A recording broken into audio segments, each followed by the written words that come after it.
안녕하세요. 저는 인천에 거주하는 40대 남성입니다. 오늘 제보드릴 사연은 유일한 피부치인 저희 친누나에 관련된 무서운 일인데, 이 일로 인해서 아예 연락을 끊어버린 아주 충격적인 사건입니다. 때는 2022년, 저희 누나가 결혼 생활을 한 지 약 15년 정도 지났을 때였습니다. 평소 저희 누나의 성격은 조그마한 일에도 불같이 화를 내는 다혈질이었는데, 그런 성격 때문인지 결혼 초부터 매형과 트러블이 자주 일어나는 편이었죠. 그 정도를 말씀드리면, 누나가 매형과 부부싸움을 하고 난 뒤 틈만 나면 집으로 찾아와 부모님께 불만을 털어놓으면서 짜증을 내는 게 일상이 될 정도로 문제가 심각했었습니다. 부모님 두 분도 칠순이 넘은 나이에 하나뿐인 딸이 그러고 있으니 누나가 집으로 찾아올 때마다 여간 걱정이 되는 게 아니었죠. 다들 그렇듯이 자식이 잘 사는 모습을 보고 싶지, 걸핏하면 부부싸움을 하고서 친정으로 찾아오는 딸을 부모님은 좋은 시선으로 바라볼 수는 없는 노릇이었습니다. 미정아, 아무리 화나는 게 있어도 김서방이랑 잘 해결해야지. 좀 힘들더라도 여긴 웬만하면 찾아오지 마, 어? 처음에는 저도 누나를 달래도 보고 또 매형과 식사 자리를 만들어서 서로 화해할 수 있는 자리까지 만들어주고 했었는데, 자꾸만 이런 일이 반복되다 보니 저와 부모님은 누나에게 점점 지쳐갈 뿐이었죠. 결국 저희 가족은 누나를 포기하는 지경에 이르렀고, 거기다 매형도 도저히 참을 수가 없다면서 15년의 결혼 생활 끝에 누나는 이혼을 하고 돌싱이 되었습니다. 그리고 누나와 매형 사이에 있던 초등학교 5학년인 아들 양육권은 누나가 가져오기로 했고, 매형에게 양육비로 매달 100만 원을 받으면서 일주일에 한 번 면접 교섭을 진행하기로 매형과 합의가 되었다고 했죠. 누나는 이혼을 하자마자 부모님 댁으로 들어와 살기 시작했었는데, 한날은 저희 아버지가 저를 불러 제게 하소연을 한 적도 있었습니다. 종수야, 네가 누나랑 이야기 좀 해서 따로 나가 사는 건 어떻냐고 한번 설득 좀 시켜봐. 내가 이 나이에 자식 뒤치다꺼리를 늘 해줄 수도 없고, 저렇게 짜증 받아주는 것도 내가 너무 힘들어서 그래, 어? 아버지의 이야기는 누나가 집에서 아무것도 하지 않고 늘 휴대폰만 만지고 있다는 말이었는데, 아버지가 누나의 모습을 보고 조금이라도 언짢게 말을 꺼내면 집에 난리가 날 정도로 화를 내서 감당이 안 된다는 그런 내용이었죠. 저는 아버지께 그 말을 듣고 카페에서 누나를 만나 대화를 시도했었지만, 누나에게 돌아오는 대답은 너무 황당할 따름이었습니다. 누나의 말은 집을 나갈 테니 집 보증금으로 2천만 원이란 돈을 빌려달라는 말을 꺼냈고, 제가 돈을 빌려주길 꺼려하자 누나는 제게 욕을 하면서 곧바로 집으로 가버렸죠. 그렇게 허무하게 대화는 끝이 났고, 누나는 그 뒤로도 계속 부모님 댁에 얹혀 살면서 아버지와 어머니를 힘들게 만들곤 했었습니다. 그러다 사건이 시작된 건 누나의 하나뿐인 아들, 그러니까 초등학생 조카의 버릇없는 행동으로부터 일어나게 되었습니다. 그날은 조카 녀석이 학교를 다녀와서 3시간이 넘도록 아무것도 하지 않고 종일 TV만 보고 있길래 제가 TV 좀 그만 보고 숙제 좀 하라고 말을 했더니 제게 욕을 하면서 방으로 들어가더라고요. 저는 그걸 보고 이건 아니다 싶어 조카에게 따끔하게 훈계를 했었는데, 그걸 옆에서 본 저희 누나가 제게 화를 내면서 본인 아들에게 신경을 쓰지 말라는 말까지 들었습니다. 누나는 심각할 정도로 자식을 과잉 보호했었고, 누나의 그런 양육 문제로 조카의 버릇은 점점 더 심각해졌었죠. 그리고 일주일에 한 번씩 면접 교섭으로 인해 조카가 매형 집에서 자고 올 때가 있었는데, 꼭 매형 집에서 자고 온 다음 날에는 평소보다 조카 녀석이 이유 없이 짜증을 내는 일이 빈번하게 일어났었습니다. 하지만 초등학교 아이가 하루아침에 아빠와 떨어진 것에 대한 심리적인 부분도 분명히 있기에 저는 조카를 이해하면서 더 잘해주려고 노력을 하면서 지냈었죠. 그렇게 몇 달 뒤 아버지 생신 겸 가족들끼리 집에서 식사를 다 같이 한 적이 있었는데, 문제는 그날 밤 새벽이었습니다.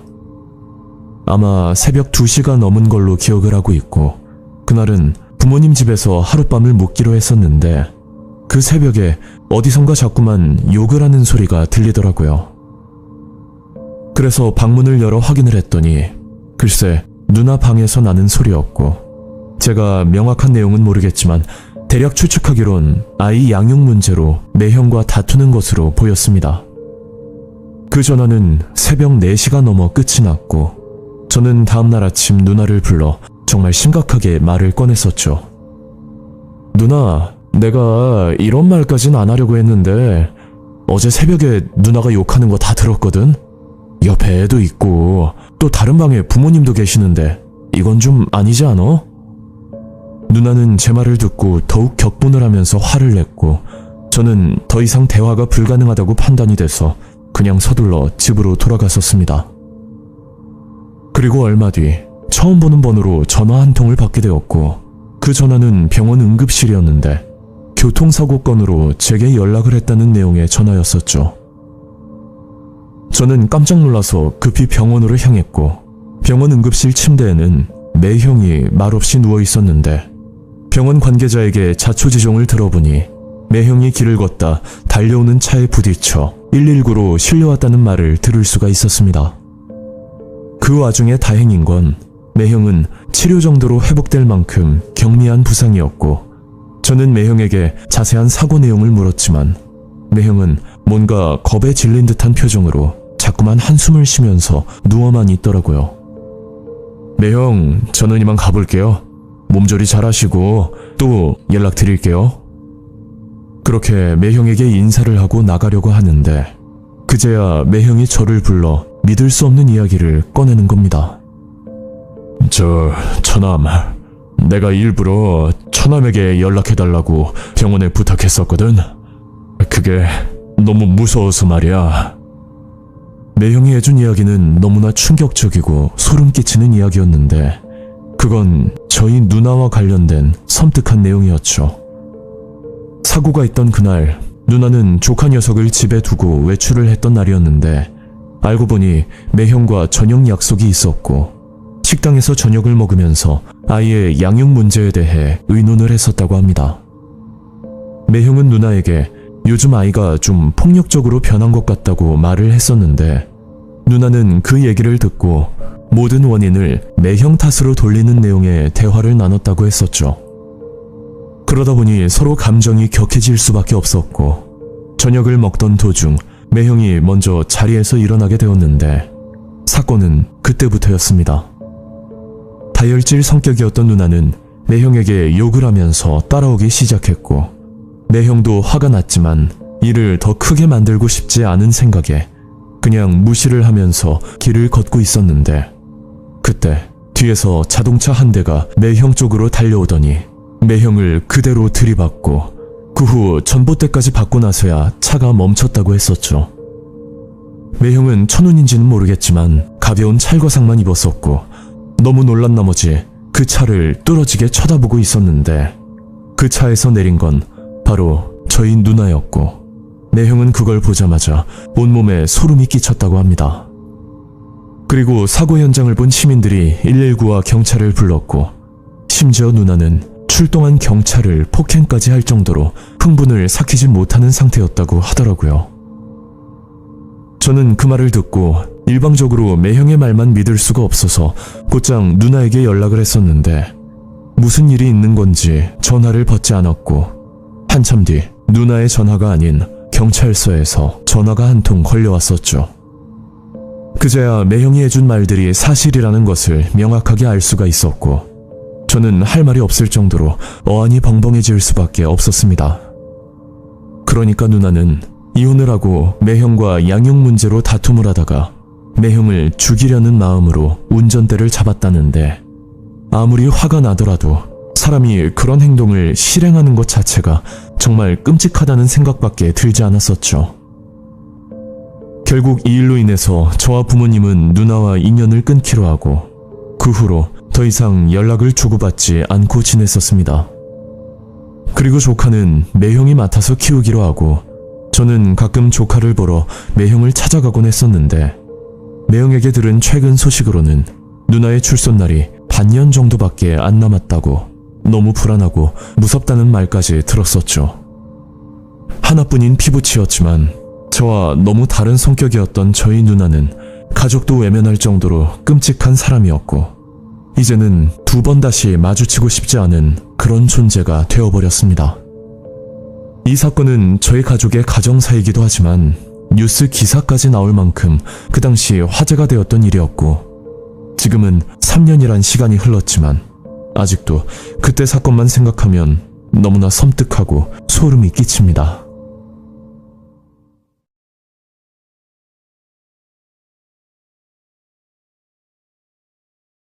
안녕하세요. 현재 인천에 거주하고 있는 40대 남성입니다. 이 사건은 제가 직접 겪은 일이고 정말 아찔하면서도 무서운 일입니다.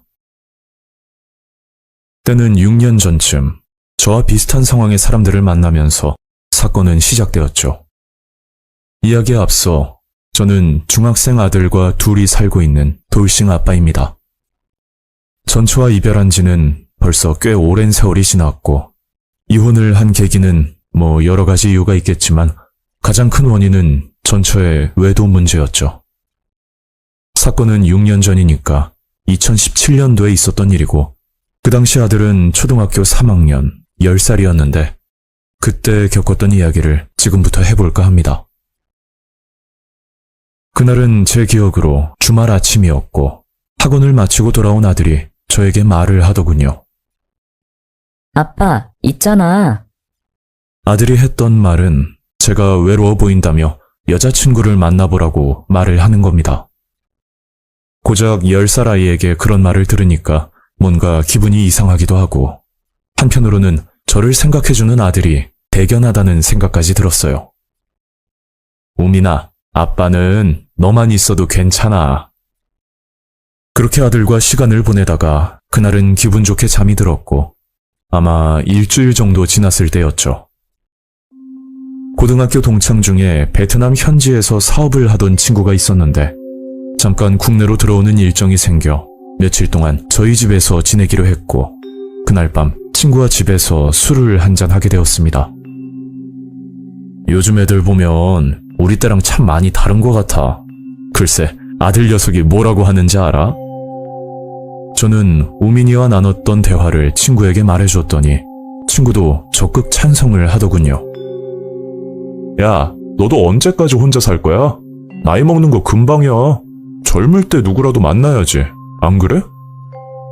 물론 그 말도 틀린 건 아니지만 만약 새로운 사람을 만난다고 하더라도 저는 우민이가 있기 때문에 현실적으로 보이지 않는 벽이 있는 건 사실이었죠. 친구 녀석은 며칠 뒤 다시 베트남으로 돌아갔고 그 시점부터 제 마음에도 조금씩 감정 변화가 생기기 시작했습니다.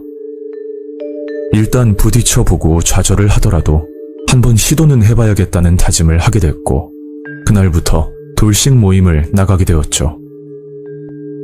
만남은 비교적 쉬운 편이었는데 저의 경우 돌싱들만 모여있는 카페를 가입하고 나서 약속들을 잡았습니다. 그렇게 여러 차례 모임을 나갔고 그곳에서 한 여자를 만나게 됐죠.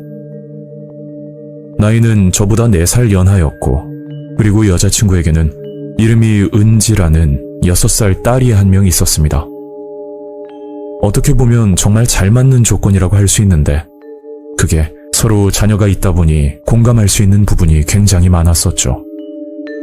여자친구도 혼자서 아이를 키우느라 누구보다 제 마음을 잘 이해해줬고 그렇게 점점 가까워졌습니다.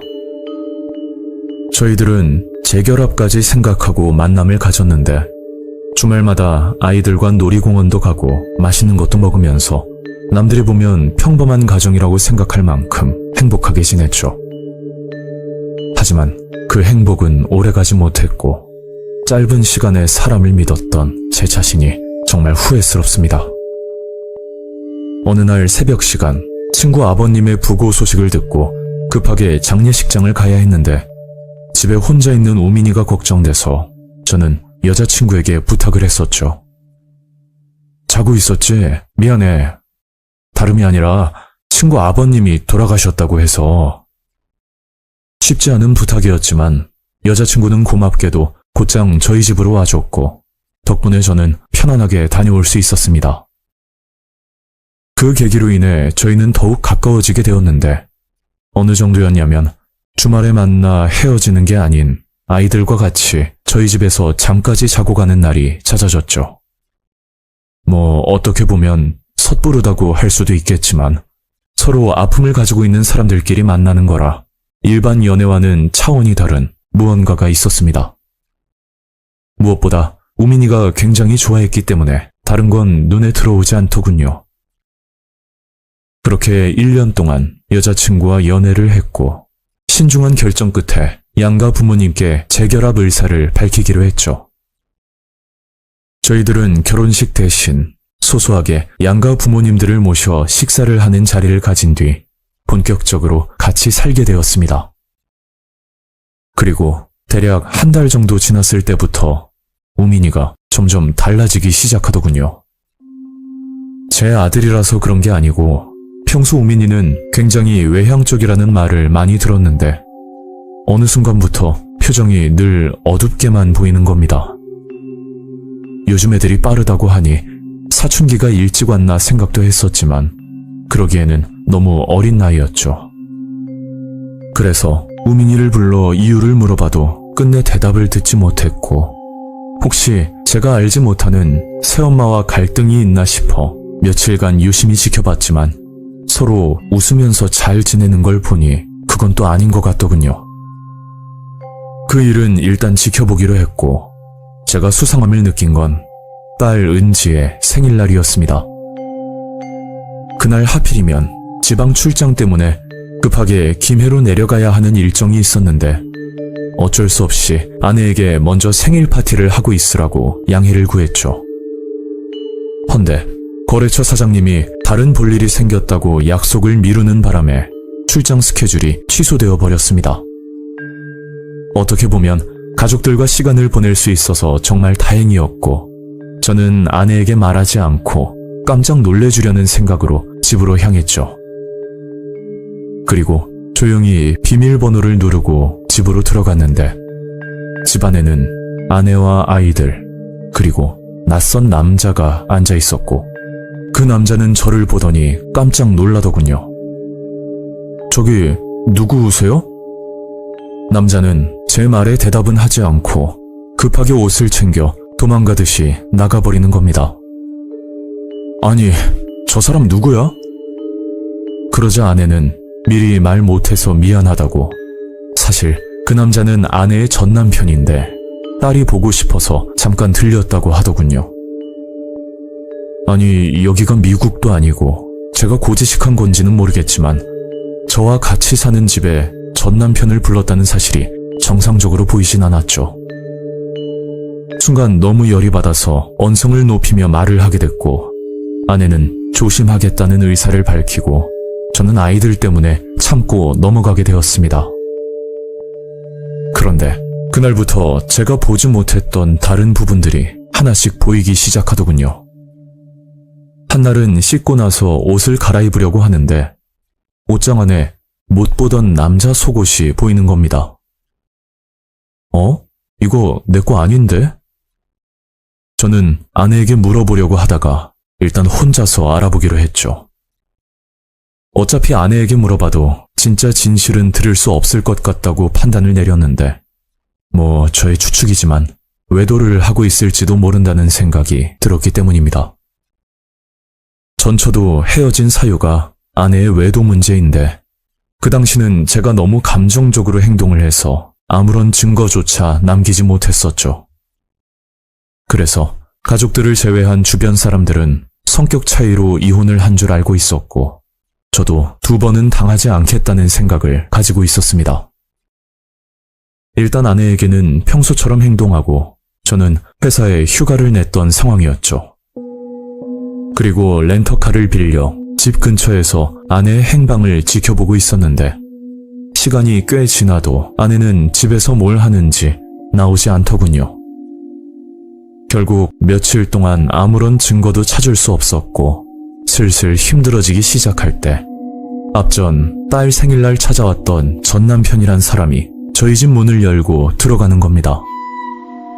그 타이밍에 집으로 들어가 증거를 잡으려고 생각도 했었지만 만약 집에서 아무 일도 일어나지 않는다면 모든 계획이 틀어질 것 같았죠. 그렇게 감정을 누르고 차에서 기다리고 있는데 그때 전 남편과 아내 그리고 아이들이 집에서 나와 같이 차에 올라타더군요. 저는 조심스럽게 앞차를 따라갔고 목적지는 인천공항 앞이었습니다. 전 남편은 아내와 아이들을 내려주고 곧장 출발했고 아내는 아이들을 데리고 공항 입구 쪽으로 걸어가더군요.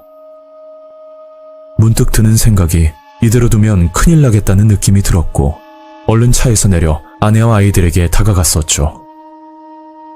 그러니까 아내는 저를 보고 소스라치게 놀라더니 아이들을 두고서 급히 도망을 가버렸고 아내를 쫓아가려고 했지만 남아있는 아이들 때문에 따라가는 건 힘든 상황이었습니다. 저는 아들을 불러 엄마와 어디 가냐고 물어보니 가족여행을 가는 길이었다고 하더라고요. 우민이 너 아빠한테 왜 말 안 했어? 아들은 먼저 여행을 가 있으면 제가 나중에 찾아올 거라고 알고 있었답니다. 그 뒤로 아내는 연락이 두절되어 버렸고 나중에 알게 된 충격적인 사실은 아내의 친딸이라고 알고 있던 은지가 알고 보니 실종 신고된 아이였던 거죠. 은지가 2살에서 3살 때쯤 신고가 되었다고 하는데 너무 어릴 때 납치된 사건이라 은지도 진짜 엄마인 줄 알고 있었다고 하더군요. 만약 제가 아내를 의심하지 않고 그냥 출근을 했더라면 제 아들까지 위험해졌을 거라 생각하니 너무 섬뜩했습니다. 한마디로 돌싱으로 위장한 뒤 아이를 키우는 남자에게 접근하는 방식인데 최종 목적은 아이를 납치하는 것이었죠. 아내와 같이 지낼 때 우민이의 표정이 좋지 않았던 건 제가 없을 때 수시로 전 남편이 집으로 와서 아내와 시간을 보냈고 그 모습 때문에 기분이 좋지 않았는데 제가 상처를 받을까봐 말을 하지 못하고 있었다고 하더라고요. 이 일로 인해서 저는 물론 아들까지 큰 상처를 입었고 범인들은 해외로 도주를 했는지 도무지 행방을 알 수 없다고 들었습니다. 처음부터 치밀한 계획을 가지고 접근한다면 누구라도 속을 수밖에 없을 거라 생각이 드네요. 현재는 아들과 둘이서 잘 지내고 있지만 더 이상 사람을 믿지 못하게 된 현실이 참 씁쓸합니다.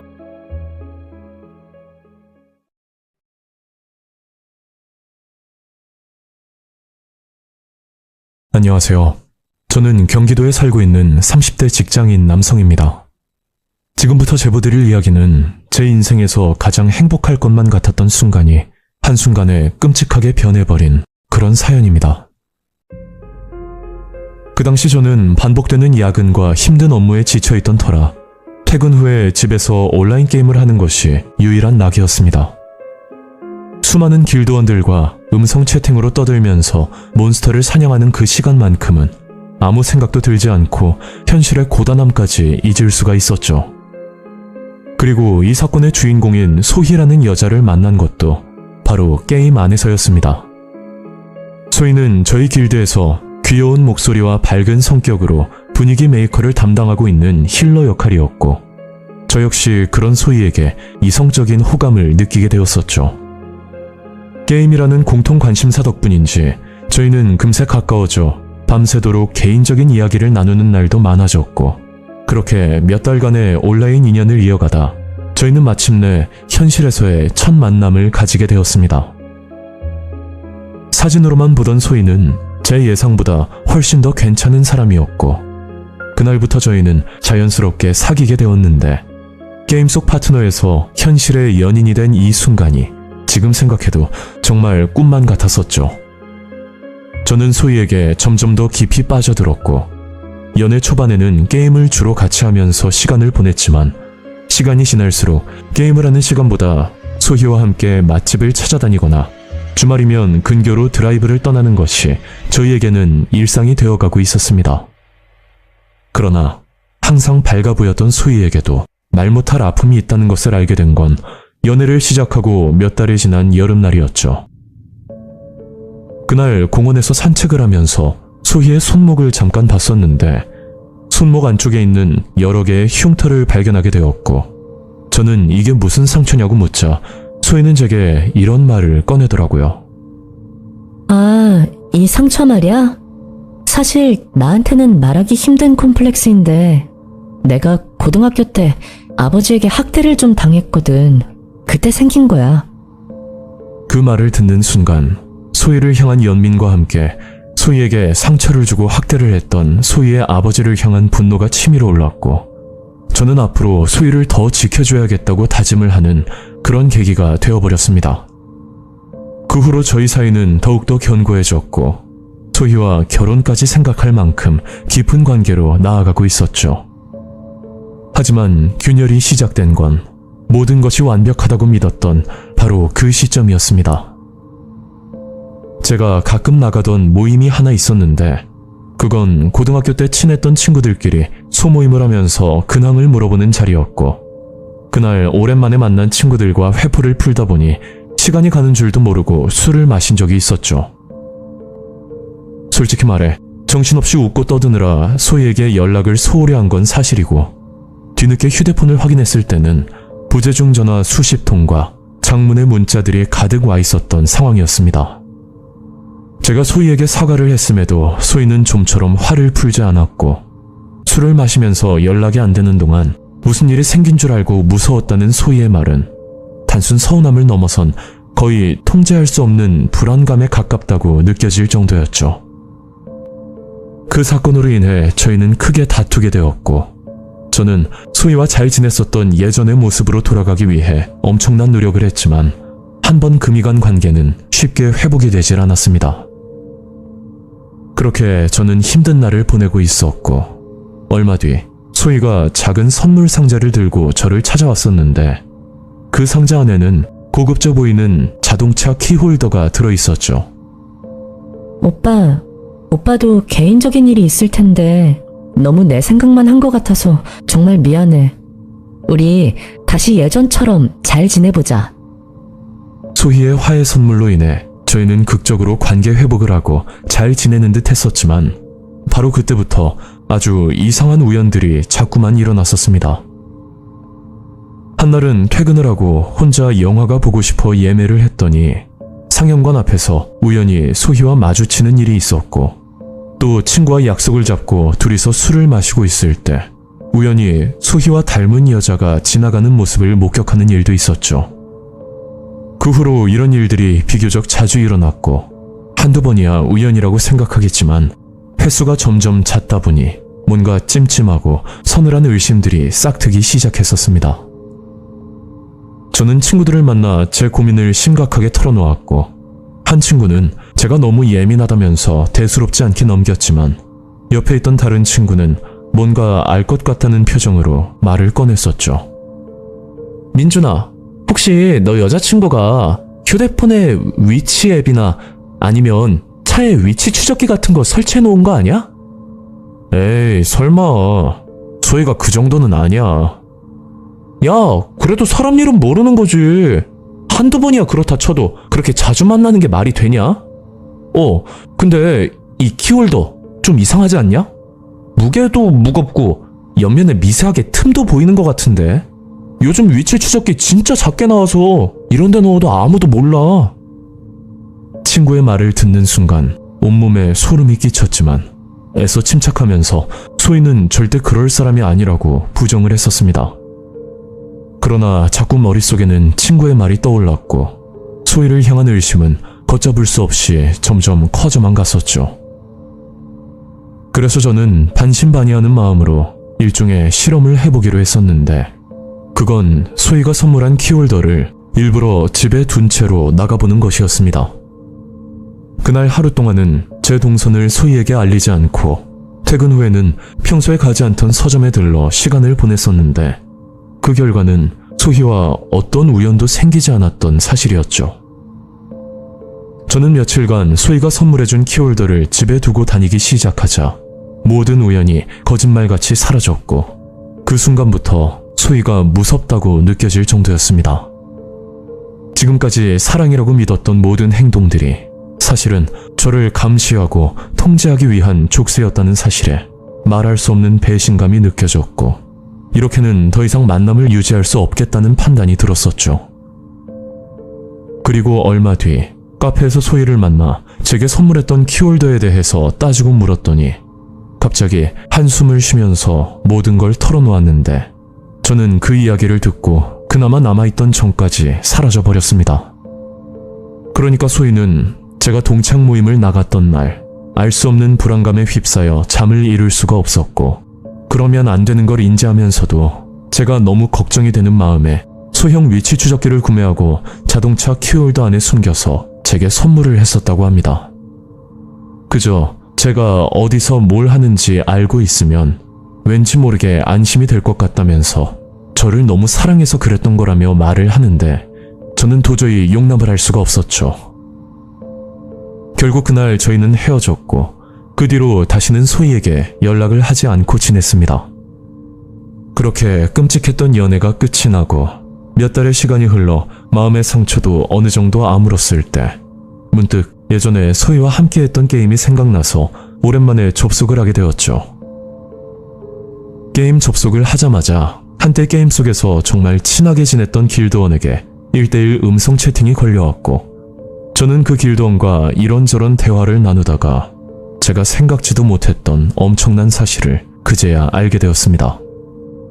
아이고, 우리 민주님, 왜 이렇게 오랜만에 접속하셨어요? 그동안 잘 지내셨죠?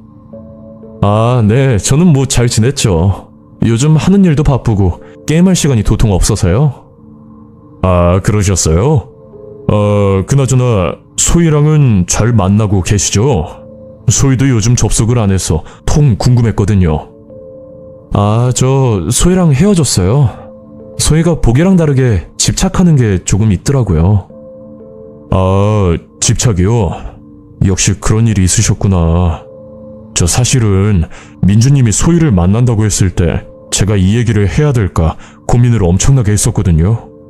근데 서로 잘 만나고 있는데 굳이 꺼낼 필요도 없고 해서 말을 아꼈는데, 저 민주님하고 만나기 전에 저희 예전 길드장이었던 형님하고 소희가 만나던 사이였거든요.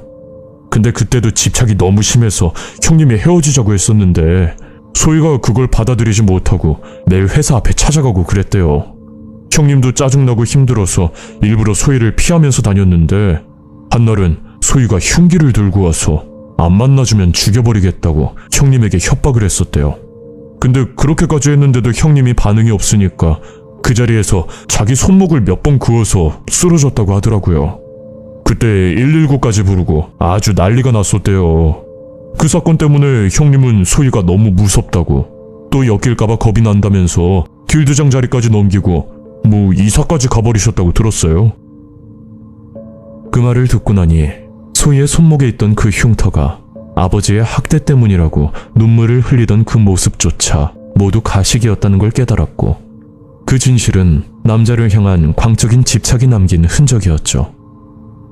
저를 향한 동정과 보호 본능을 자극했던 모든 것들이 사실은 치밀하게 계산된 거짓말이었고, 만약 제가 그때 위치 추적기를 발견하지 못하고 계속 더 깊은 관계를 이어나갔다면 언젠가 저에게도 흉기를 들고 찾아오진 않았을까 하는 생각이 들면서 너무 섬뜩하기만 했었습니다.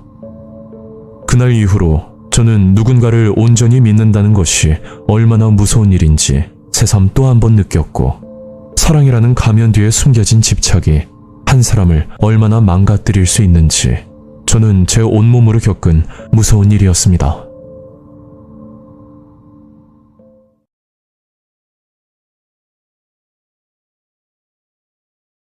안녕하세요. 저는 서울에 거주하는 20대 여성입니다.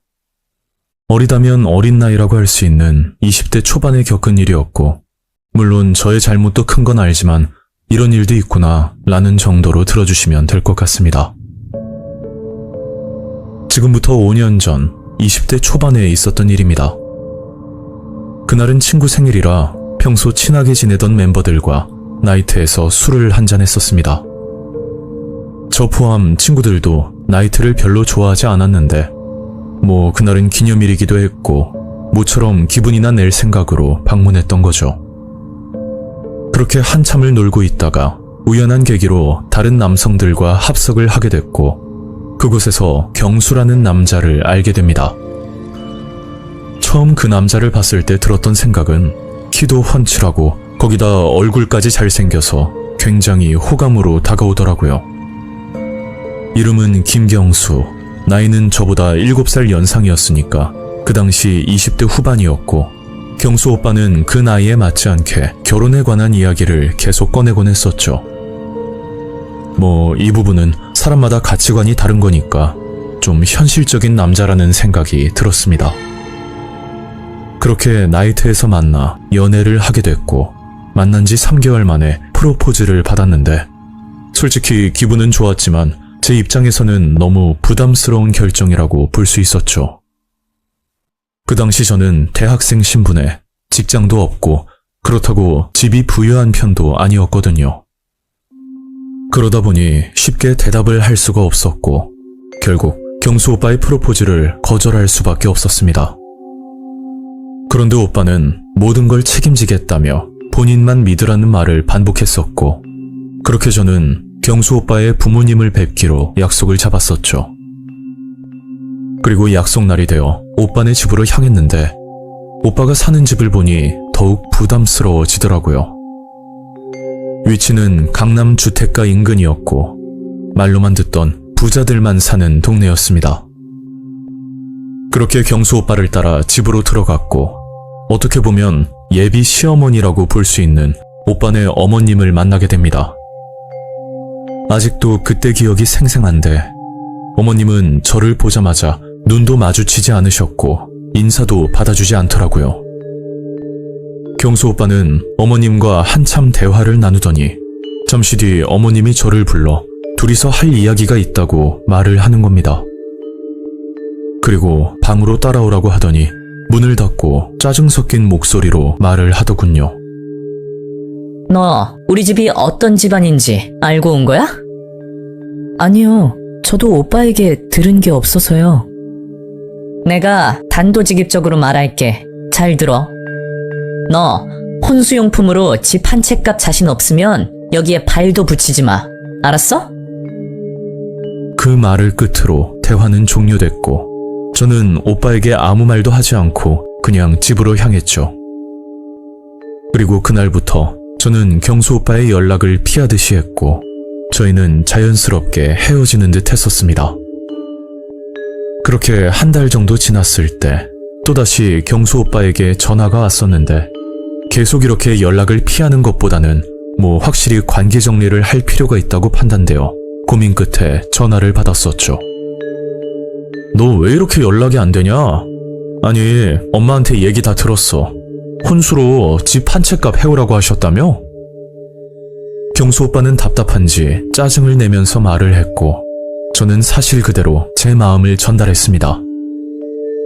나 학교도 졸업해야 하고 돈 모은 것도 없어. 그리고 오빠가 잘 모르겠지만 우리 집 형편 어렵거든? 오빠가 싫은 건 아닌데 지금 내 사정이 결혼하기에는 좀 부담스러워. 미안해.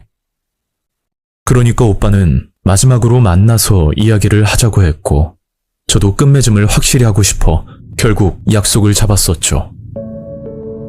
그리고 다음날 경수 오빠를 카페에서 만났는데 심각한 얼굴로 이런 이야기를 하더라고요.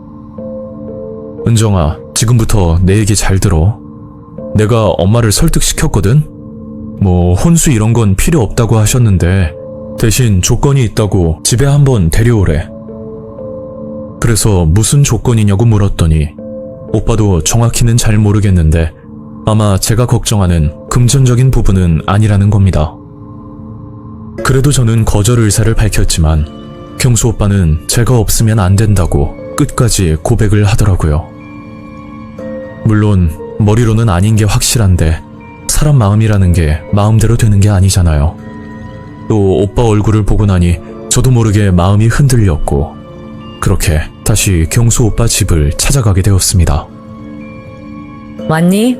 여기 좀 앉아봐. 어머님은 첫 만남 때보다 훨씬 부드럽게 대해주셨고 진짜 오빠가 말한 대로 어머님을 설득시킨 줄로만 알았었죠. 난 너가 마음에 안 들어. 근데 우리 아들이 좋다니까 받아주는 거야. 대신 조건이 하나 있는데 들어보고 못하겠으면 그냥 돌아가. 어머님이 말한 조건은 이 집에 한 달간 거주하면서 신부 수업을 받고 나면 며느리로 인정을 하겠다는 겁니다.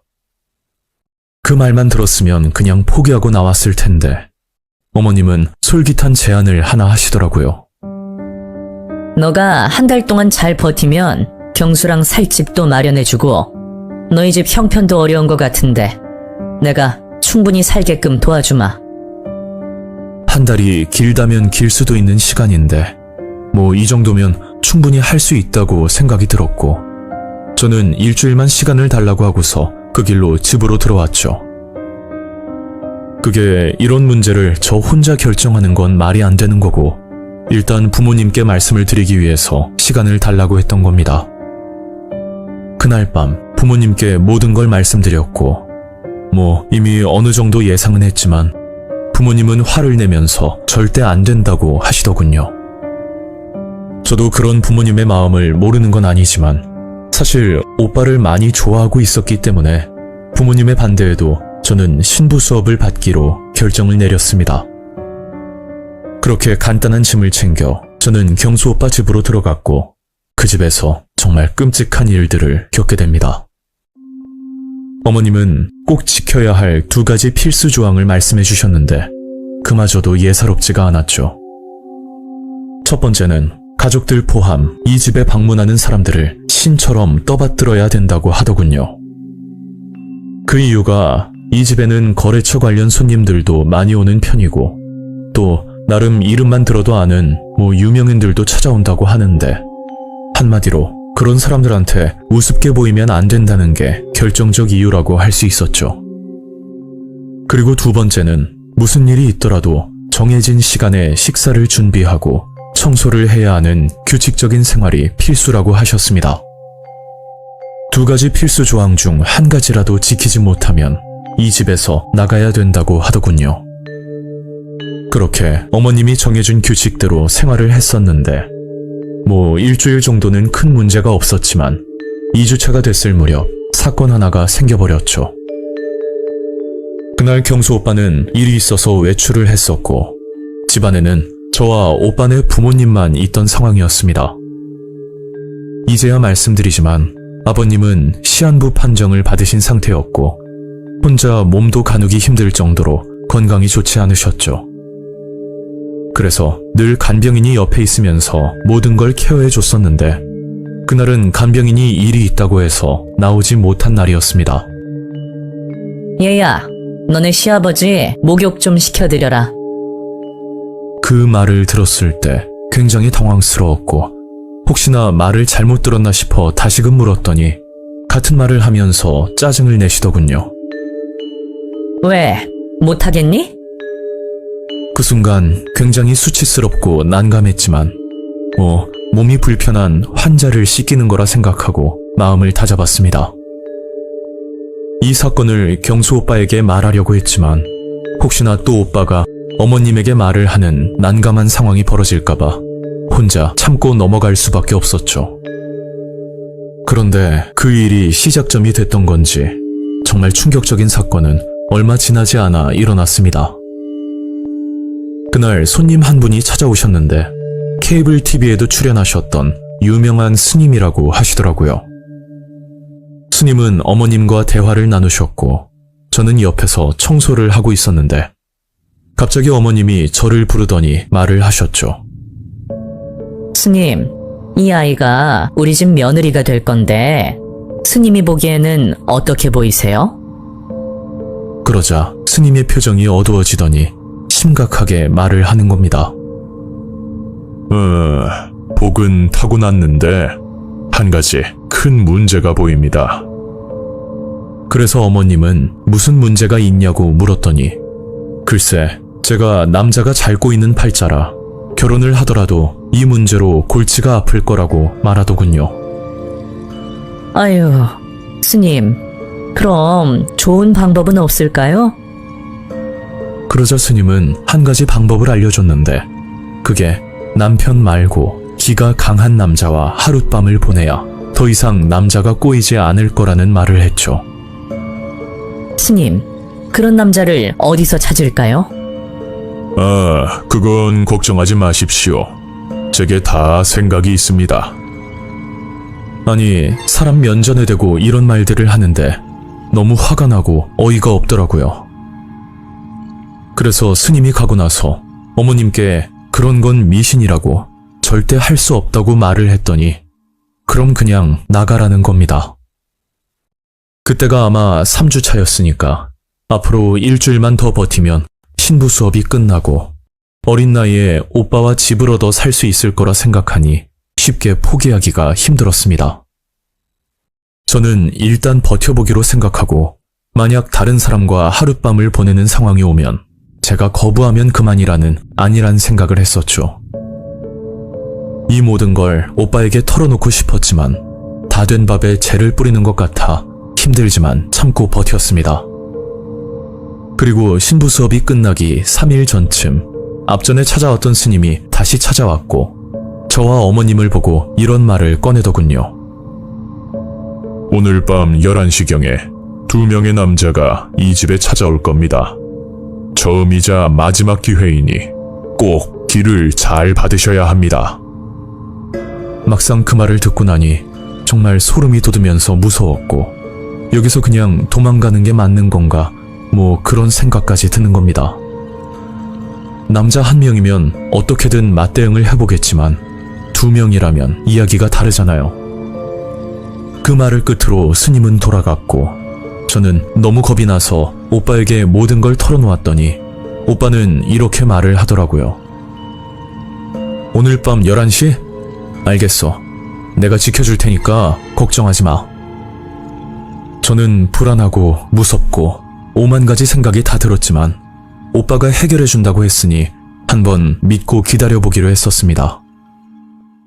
그리고 그날 밤 오빠와 같이 방에 있었는데 어머님이 저를 부르더군요. 너 경수한테 말 안 했지? 이거 가지고 별채에 들어가 있어. 어머님은 제게 열쇠 하나를 줬는데 이건 간혹 가다 손님들이 묵고 가는 별채방 열쇠였습니다. 저는 별채로 걸어가면서 오빠에게 전화를 했더니 걱정하지 말라고 다 생각이 있다고 말을 하더군요.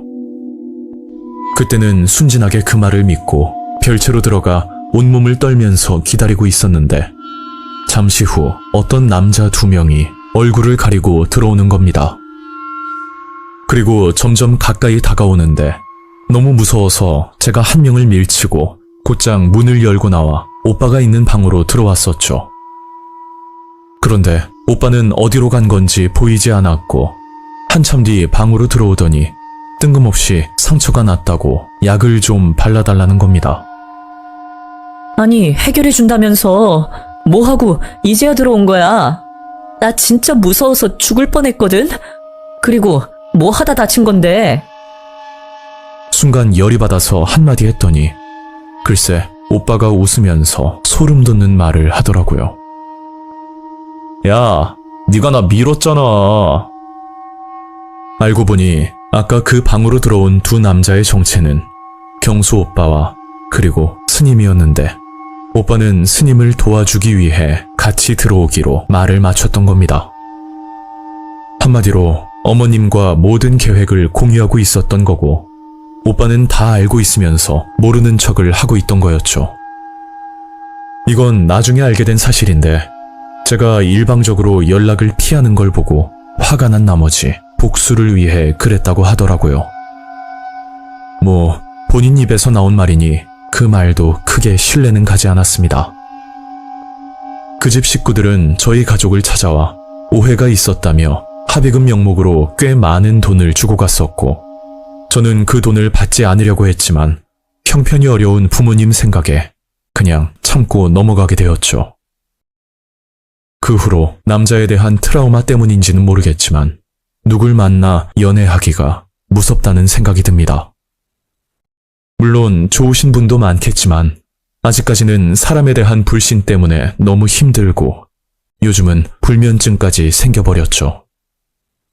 지금 생각해보면 부모님 말씀을 귀담아 듣지 않고 그냥 철없이 행동을 하다가 이런 결과를 초래한 것 같아서 지금도 후회를 하며 살고 있습니다.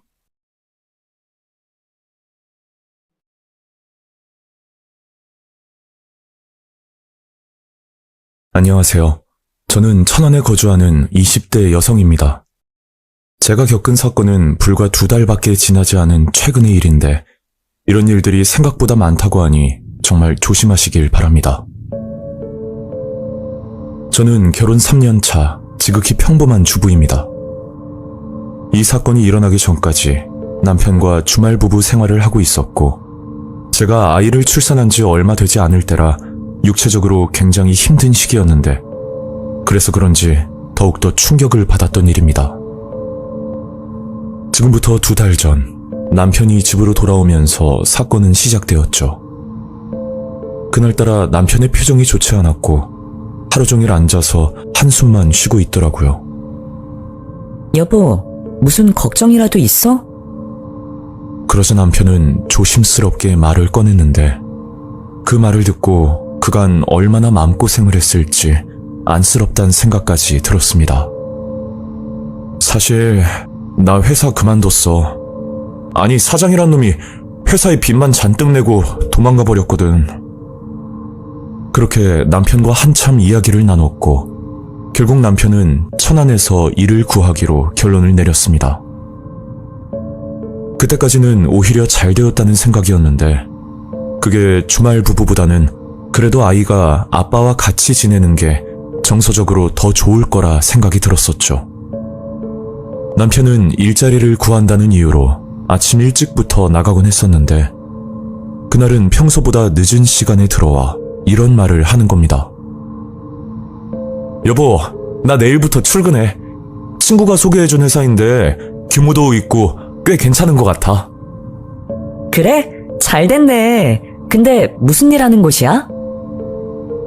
단순 영업직인데 그냥 고객들 만나서 물건 전달하는 일이야. 남편은 일에 대해서 그냥 얼버무리듯 넘어갔었고 뭐 어쨌든 취업을 했다고 하니 저 또한 긍정적으로 생각하고 남편을 응원했었습니다. 그리고 다음 날 남편은 첫 출근을 했었고 저는 모유 수유를 하려고 냉장고 문을 열었는데 글쎄 얼려놓았던 모유가 사라진 상태였습니다. 출산을 해보신 분들은 잘 아시겠지만 모유를 냉장고에 보관했다가 먹이는 경우도 많기 때문에 저도 이 방법을 쓰곤 했었는데 황당하게도 모유가 없어진 상황이었죠. 남편 말고는 이 집에 들어온 사람도 없고 그렇다고 제가 버린 것도 아닌데 정말 이해가 안 되는 일이었습니다. 그래서 그날 밤 남편에게 냉장고에 있던 모유에 대해서 물었더니 남편은 전혀 모른다는 눈치였고 그 일은 의문만 남긴 채로 넘어가게 되었죠. 하지만 모유가 사라지는 일은 계속 반복이 되었고 나중에 알고 보니 모유를 가져간 범인은 바로 남편이었습니다. 아니 남편이 모유를 가져다가 도대체 어디에 쓰려는지 이해가 가지 않아서 저는 남편에게 자초지종을 물어봤었죠. 여보 미안해. 내가 미리 말했어야 하는데 그게 우리 회사 과장님이 출산휴가 중이거든? 근데 모유가 필요하다고 좀 도와달라고 하더라고. 과장님도 얼마나 급했으면 남자인 나한테 그런 부탁을 했겠어. 남편의 말을 들어보니 이번에 출산을 하게 된 여자 과장님이 있는데 모유가 나오지 않아서 남편에게 부탁을 했다는 말이었습니다. 제 입장에선 조금 당황스럽긴 했었지만 뭐 요즘에는 모유 나눔도 하는 시대이니 같은 엄마 입장에서 큰 거부감은 들지 않았었죠. 거기다 남편의 직장 상사라고 하니 모른 척 넘어갈 수도 없는 노릇이라 모유가 필요하면 언제든 가져가라고 말을 했었습니다. 그렇게 한 달 정도 지났을 때 수상한 전화 한 통이 걸려왔고 그날부터 남편에 대한 신뢰가 떨어지기 시작했죠. 남편이 씻으러 들어가자마자 남편 휴대폰에 전화가 한 통 걸려왔었는데 급한 일이 있는지 계속해서 전화가 걸려오더라고요. 그래서 대신 전화를 받았더니 어떤 남자가 화를 내면서 물건을 달라고 소리를 지르는 겁니다. 무슨 일인지 모르겠는데 지금 남편이 씻고 있거든요. 나오자마자 전화드리라고 할게요. 그러자 그 남자는 전화를 끊어버렸고 저는 씻고 나온 남편에게 통화 내용을 전달했더니 갑자기 표정이 굳어지면서 입에 담지도 못할 욕을 하더라고요. 제가 결혼 생활을 하는 동안 그렇게 심한 욕을 들은 건 처음이었고 그 사건 이후로 남편은 제가 알던 사람이 맞나 싶을 정도로 다른 사람이 되어버렸죠. 그게 집에 늦게 들어오는 건 기본이고 한 번씩 나가면 돈을 물 쓰듯이 쓰고 들어오는 겁니다. 저는 남편에게 생활비를 받는 입장이라 남편의 수입을 전혀 모르는 상황이었는데 우연히 남편의 카드 내역서를 보고 큰 충격을 받았었죠. 남편이 새 직장에 들어간 지 이제 2달밖에 지나지 않았는데 카드값으로 한 달에 500만 원 이상을 쓰고 다니니 뭔가 의심이 들 수밖에 없었습니다. 그리고 카드 내역서에 나와 있는 내용으로 볼 때 대부분의 지출이 쇼핑이었는데 평소 남편은 옷에 관심이 없는 사람이라 쇼핑에 돈을 쓰고 다니는 것 자체가 이해가 가지 않았죠. 여자의 직감으로 볼 때 분명 남편이 바람을 피거나 아니면 불법적인 일을 하고 있다는 느낌이 들었고 저는 그날부터 남편의 뒤를 캐내기로 결심을 내렸습니다. 하지만 현실은 육아와 살림을 해야 되는 입장이라 시간적으로 굉장히 빠듯했고 어쩔 수 없이 친정엄마에게 부탁을 드려 일주일만 같이 지내게 되었죠. 물론 친정엄마에게도 모든 걸 숨기고 혼자서 뒷조사를 하기 시작했는데 역시나 제 예상대로 남편의 수상한 행동을 목격하고 말았습니다. 그게 출근을 한다던 남편이 회사가 아닌 근처 PC방으로 들어가더라고요. 남편은 2시간 가까이 컴퓨터를 하고 나오더니 택시를 타고 어디론가 이동을 하는 겁니다.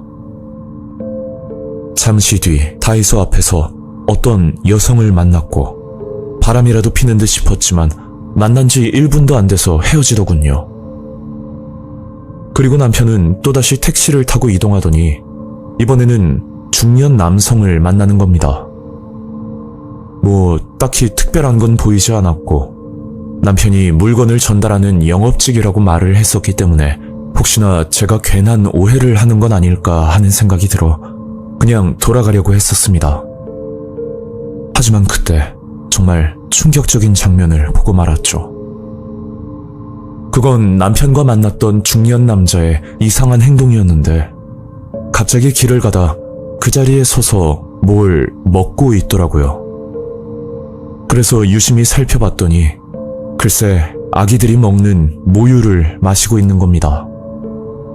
모유를 보관할 때 따로 담아두는 팩이 있는데 색깔도 그렇고 누가 봐도 모유라고밖에 볼 수 없는 형태였었죠. 아니 50대 정도로 보이는 남자가 길에서 모유를 마시고 있으니 그 자체만으로 너무 섬뜩하고 소름이 끼치는 겁니다. 그걸 보고 곧장 남편에게 다가갔더니 남편은 저를 보고 깜짝 놀라면서 아무 말도 하지 못하고 가만히 있더라고요. 지금 무슨 짓을 하고 다니는 거야? 아까부터 보고 있었으니까 솔직하게 말해. 그제야 남편에게 모든 사실을 듣게 되었고 저는 이혼까지 고려할 만큼 소름 돋는 내용들이었습니다. 남편은 일자리를 구하기 위해 아침마다 PC방을 가곤 했었는데 한 카페에서 글을 하나 보게 되었답니다. 그건 혼자서 갓난아이를 키우는 남성이 쓴 글이었는데 아이가 분유를 먹지 않아서 급하게 모유를 구한다는 내용이었다고 했죠. 그것도 무료가 아닌 꽤 큰 금액이었고 그 글을 보고 나서 저희 집 냉장고에 있던 모유가 생각이 났다고 하더라고요. 남편은 다음날 모유를 판매하고 돈을 벌자 본격적으로 모유 장사를 하려고 생각하고 인터넷 카페를 알아보기 시작했답니다. 그 결과 수요는 많은데 공급은 부족한 상황이었고 잘만 하면 큰 돈을 벌 수 있을 거라 생각이 들었다고 했죠. 남편은 혼자 아이를 키우는 불쌍한 컨셉으로 모유를 구하러 다녔고, 그렇게 구한 모유를 인터넷에서 만난 남자들에게 판매를 하면서 돈을 벌었던 겁니다. 하지만 모유를 구매했던 남자들도 다들 정상인이 아니었는데, 그게 구매자들 대다수가 본인들이 직접 먹으려고 구매를 했던 거였죠. 그리고 더욱 소름이 돋았던 건 20대 여성의 모유는 더 비싸게 판매가 되고, 또 냉동보다는 갓 나온 모유일수록 값이 비싸진다는 그런 충격적인 사실들을 알게 되었습니다. 남편은 이 모든 걸 알고 있으면서 오로지 돈 때문에 이런 짓을 하고 다녔던 겁니다. 너무 엽기적이고 소름이 끼치는 일인데, 아직도 인터넷 카페 또는 각종 SNS에 이런 거래들이 굉장히 많다고 하더라고요. 대부분 남자 혼자서 아이를 키우는 것처럼 위장하고 접근을 하는데, 이런 사람들은 특이 취향을 가지고 성적으로 접근하는 사람들이니 어떠한 거래도 하시면 안 될 것 같습니다. 남편은 돈만 주면 이보다 더한 일도 할 것 같은데, 이런 사람과 같이 사는 게 무섭다는 생각까지 들곤 합니다. 하지만 둘도 지나지 않은 아이 때문에 참고 지내고 있고, 앞으로 제가 어떻게 해야 할지 고민을 하고 있는 중입니다. 여러분 지인 또는 가족 중에 혹시 출산한 산모가 있다면 꼭 알려주셔서 이런 피해가 나오지 않았으면 좋겠습니다.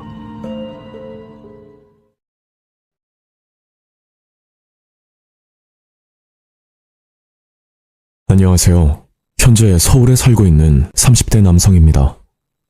이 일을 직접 겪은 당사자로서 너무 수치스럽지만, 시청자분들은 저와 유사한 일을 당하지 않았으면 하는 바람에 이렇게 제보를 결심하게 되었습니다. 이 사건은 불과 작년에 있었던 일입니다.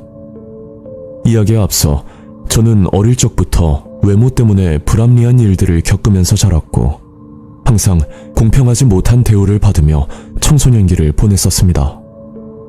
단지 얼굴이 못생겼다는 이유 하나로 친구들에게 따돌림까지 당했었고, 제가 성인이 되고 30살이란 나이를 먹도록 제대로 된 연애 한 번 해보지 못한 말 그대로 모태솔로의 삶을 살아야만 했죠.